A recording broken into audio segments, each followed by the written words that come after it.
کہا کہ کیا قصہ ہے؟ کہا اسی محمد کا قصہ ہے، وہ ایسا قصہ سناتا ہے جس سے عقلیں ہنسنے لگ جاتی ہیں۔ کہا سنا تو کیا قصہ ہے؟ تو ابو سفیان سنانے لگے۔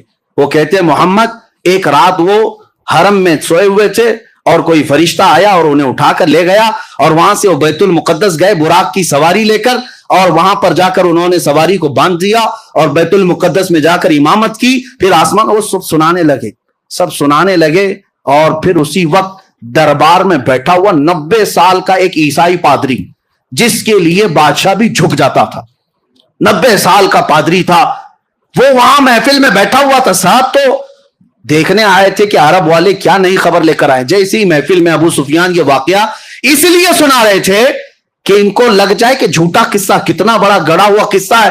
وہ پادری کھڑا ہو گیا، اچھا یہ بتاؤ یہ تاریخ کیا تھی، یہ تاریخ کیا تھی؟ تو ابو سفیان نے کہا وہ 27 رجب کی تاریخ تھی۔ کہا بادشاہ میرے پاس ایک اور قصہ ہے، میں سنانا چاہتا ہوں۔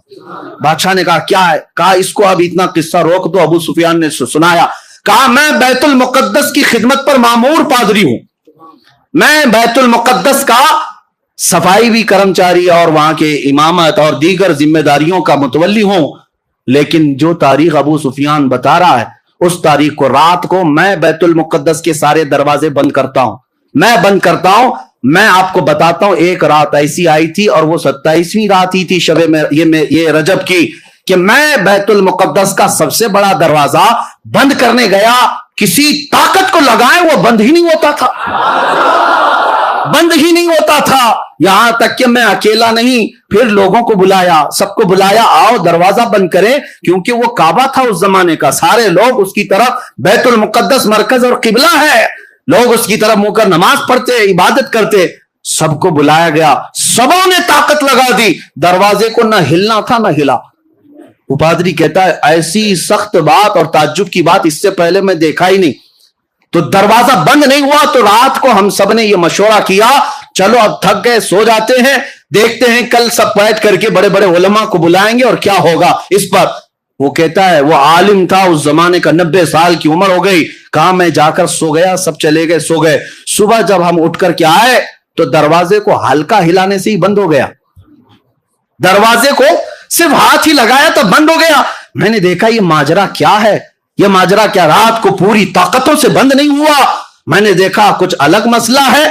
تو کہتا ہے اندر قدم رکھا تو بھینی بھینی خوشبو بھی آ رہی تھی، ماحول بدلا بدلا لگ رہا تھا، اور اس کے بعد میں نے نظر باہر ڈالی تو دیکھا پتھر میں سوراخ ہے، اور ایسا سوراخ ہے جیسے کسی گھوڑے کی رسی باندھی ہوئی ہے، رسی کا ٹکڑا ٹوٹا ہوا وہاں پر لگا ہوا ہے۔ میں نے دیکھا یہ تعجب کی بات کیا ہے، سارے علماء کو بلا کر پوچھا، سب اس گتھی کو سلجھانے سے رہ گئے، ہم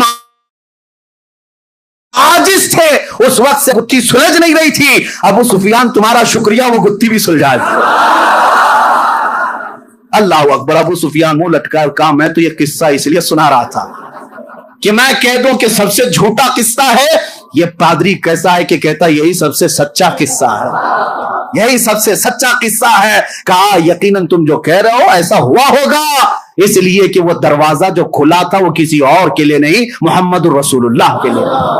خود میرے آقا نے، میں نے معراج کا واقعہ شروع کرتے ہی بتایا تھا، حضور نے خود فرمایا جب میں بیت المقدس گیا تھا تو دروازہ کھلا ہوا تھا۔ وہ پادری کہتا ہے اس رات دروازہ کھلا ہی رہ گیا۔ میرے آقا صلی اللہ تعالیٰ علیہ وسلم نے جتنی باتیں بتائی من و عن تھی، اب جسے ماننا ہے مانے، جسے نہ ماننا ہے نہ مانے، لیکن اب میں چند ہی باتوں کے ساتھ اب اپنی گفتگو کو سمیٹتا ہوں، یہ وقت گزرتا جائے گا اور معراج کا واقعہ ختم نہیں ہو۔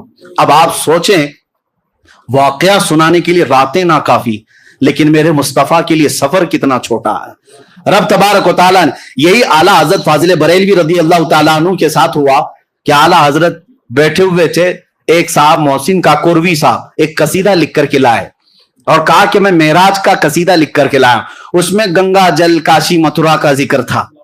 تشبیہ دینے کے لیے شاعر کرتے ہیں، کبھی جو ہے محبوب کو لیلا کہتے ہیں، کبھی اپنے حبیب کو مجنو کہتے ہیں، سب لیلا مجنو ہوتے نہیں لیکن نام دیے جاتے ہیں شاعری میں۔ کبھی جو ہے شراب کا ذکر ہوتا ہے، میں کا ذکر ہوتا ہے، حقیقی یہ دھتورا شراب نہیں ہوتی لیکن شاعر استعارہ کے طور پر لیتے ہیں۔